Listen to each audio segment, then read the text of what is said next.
In the center of the endless Pacific Ocean, where waves flow uninterrupted for thousands of kilometers, one piece of stone rises above the level of the Eiffel Tower. Far away, broken and shrouded in tempestuous seas, Baal's pyramid has long terrified as inaccessible. For centuries it remained untouched, its black walls warding off even the most daring sailors. But a few adventurers braved its vertical face, eager to discover its secrets. But halfway up, something occurred that chilled them to the bone. Was it the cliff itself, the sea beneath, or something living that was attached to the cliffs? What they met turned a climb into a spine-tingling tale of survival. If this kind of story touches your heart, if you're someone who cares about truth, responsibility, and speaking up for the voiceless, please like this video, subscribe to our channel and share it with someone who should hear it. Let's get started. Standing tall and bare from the center of the Pacific, Baal's pyramid appears less a part of our reality than something drawn from a dream, or a nightmare. A lone shard of basalt, it rises from dark blue depths like the fin of some fossil creature, its rough edge frequently obscured by haze. Standing 562 meters, 1,840 feet, tall, it is the world's tallest sea-stack volcano, a natural skyscraper that looms higher than the Eiffel Tower. And yet its foundation is only about 300 meters wide, so thin that when seen from afar it appears virtually two-dimensional, like the blade of a knife lying along the horizon. The pyramid is situated 643 kilometers northeast of Sydney, within Australia's Lord Howe Island Marine Park. Remote and savage, it is ringed with seas that drop over 2,000 meters deep. Softened by reefs or sandbars like islands, Baal's pyramid welcomes no gentle slope. Waves conceived in the vast South Pacific crash boldly against its sides, curling over the rock and boiling together in furious spurts.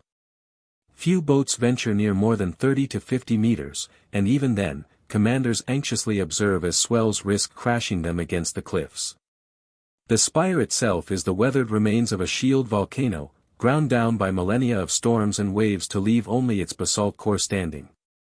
A huge volcanic island in the past, it has been eroded to this thin spire, time itself carving out a testament to resilience.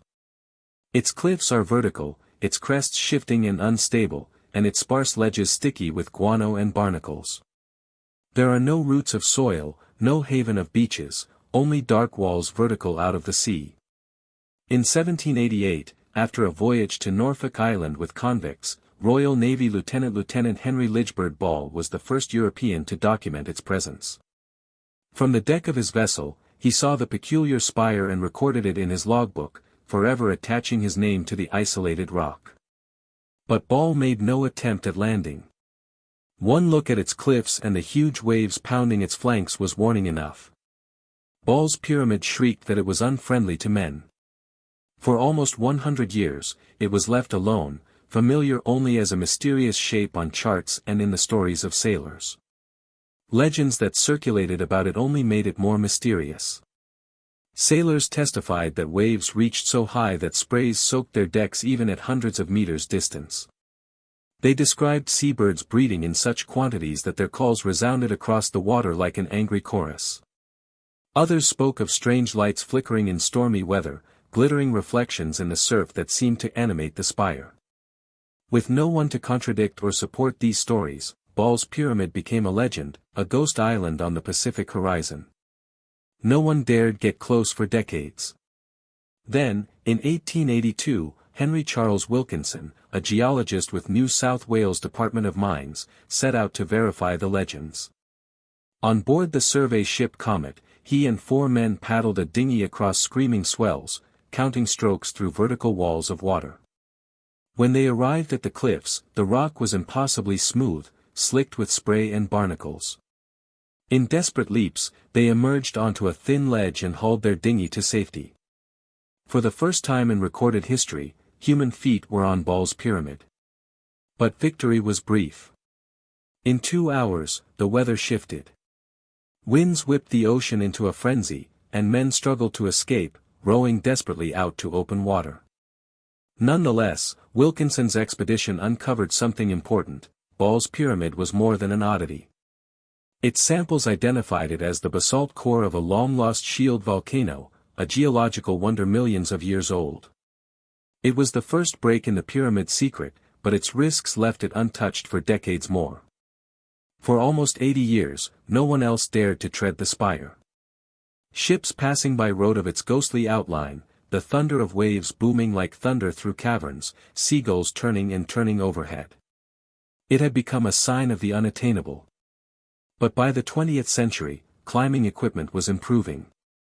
Ropes became stronger, anchors more trustworthy, and a new generation of climbers craved impossible ascents.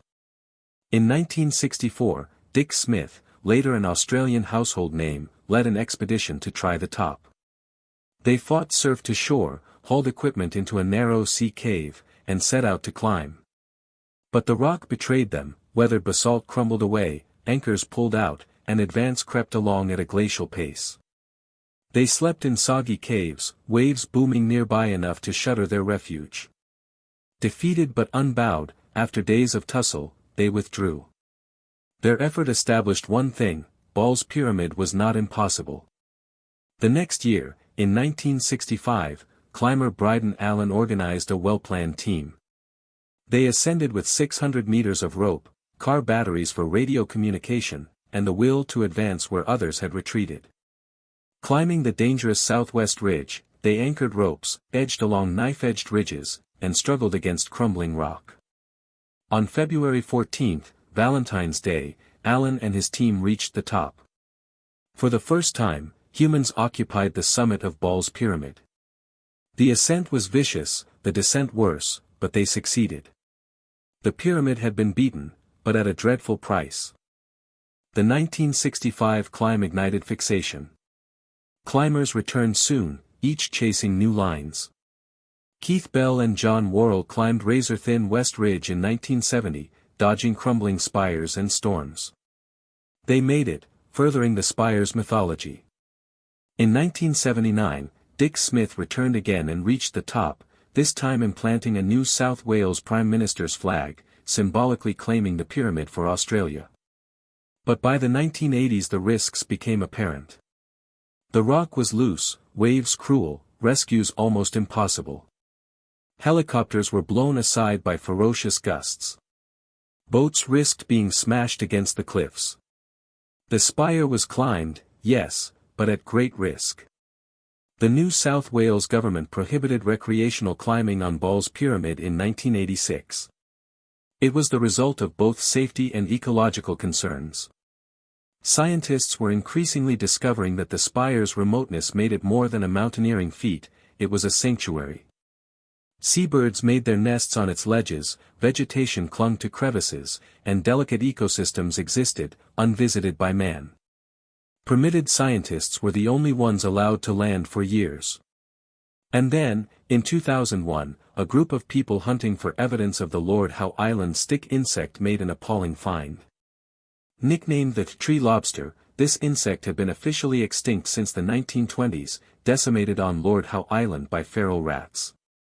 But on top of Ball's Pyramid, among some scrub stuck into cracks in the basalt, they discovered survivors. Almost 24 of the colossal insects, black, shiny, and to 15 centimeters long, were alive. A miracle. The species had held on for virtually 8 decades on this impossible spire, battling storms, seabirds, and solitude. The find shocked the scientific community and turned Ball's Pyramid from a climber's holy grail to a conservation gem. Today, Ball's Pyramid is not only the world's highest sea stack, but a living monument. Seabirds such as Providence petrels and masked boobies wing overhead, their calls crying out across the sea. Resilient shrubs bind to crevices, tinging the basalt with surprising green. And, concealed in the foliage, the offspring of the Lord Howe Island stick insect perpetuate their unlikely existence, fed by captive breeding programs that now hold promise for their return to their native habitat. Mountaineering is still prohibited, although for exceptional scientific missions. Birds are now monitored by drones and research groups step with caution when permitted. Ball's Pyramid has changed its connotation, no longer a summit to be overcome, but a haven to be revered.